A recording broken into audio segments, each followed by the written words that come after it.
हिमाचल के घने जंगलों में सर्दी का मौसम दस्तक दे रहा था। एक शाम राधा चिड़िया अपने घोंसले के बाहर बैठी गहरे स्लेटी बादलों को देख रही थी।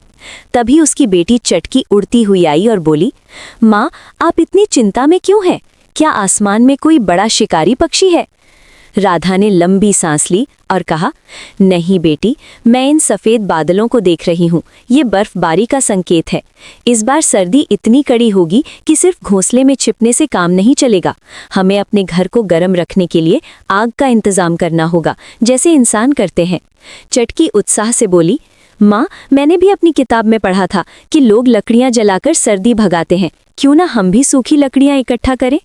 राधा ने प्यार से उसके सिर पर पंख फेरा और कहा, हाँ बेटी, लेकिन इस जंगल में सब कुछ गीला हो चुका है। हमें नीलगिरी के जंगल जाना होगा, जहाँ सूखी लकड़ियाँ मिल सकती हैं।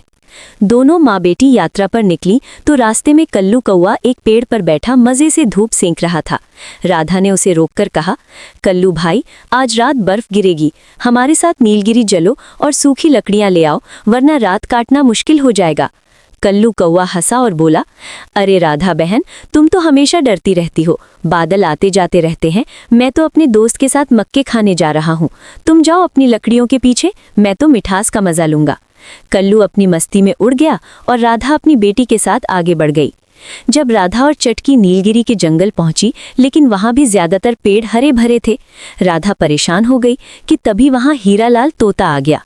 जब उसे राधा की परेशानी का पता चला तो वो मुस्कुराकर बोला, राधा बहन, घबराओ मत, मैंने पहले ही बहुत सी सूखी लकड़ियां इकट्ठा कर रखी हैं। तुम एक गट्ठर यहाँ से ले जा सकती हो। राधा ने हीरालाल का धन्यवाद किया और लकड़ियों का भारी गट्ठर लेकर अपने जंगल की ओर लौट पड़ी।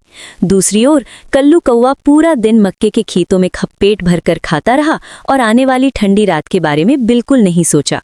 शाम होते ही बर्फ गिरने लगी। राधा ने अपने घर में आग जलाई, जिससे उसका छोटा सा घर गर्म और सुकून भरा हो गया। जब कल्लू कौवा अपने घर पहुंचा तो ठंड से उसके दांत बजने लगे। उसने घोंसले के नीचे दुबकने की कोशिश की, लेकिन ठंड इतनी थी कि उसका शरीर अकड़ने लगा।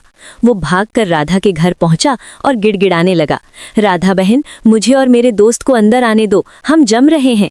राधा का दिल नर्म था, उसने उन्हें पनाह दे दी, लेकिन कल्लू की फितरत नहीं बदली।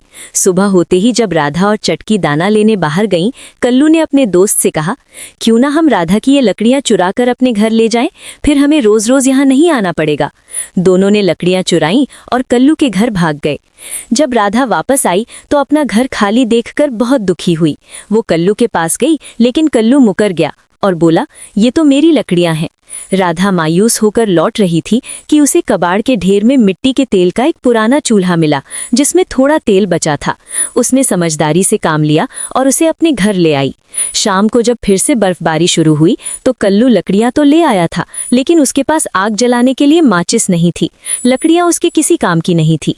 कल्लू फिर राधा की खिड़की पर आया और चिल्लाया, राधा बहन, खिड़की खोलो, लकड़ियां तो हैं पर आग नहीं जल रही।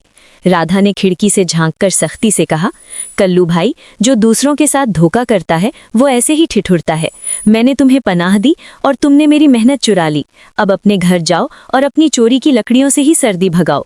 राधा और चटकी अपने चूल्हे की गर्मी में आराम से सो गईं, जबकि कल्लू कौवा और उसका दोस्त पूरी रात बर्फबारी में बाहर बैठकर अपनी गलती पर रोते रहे।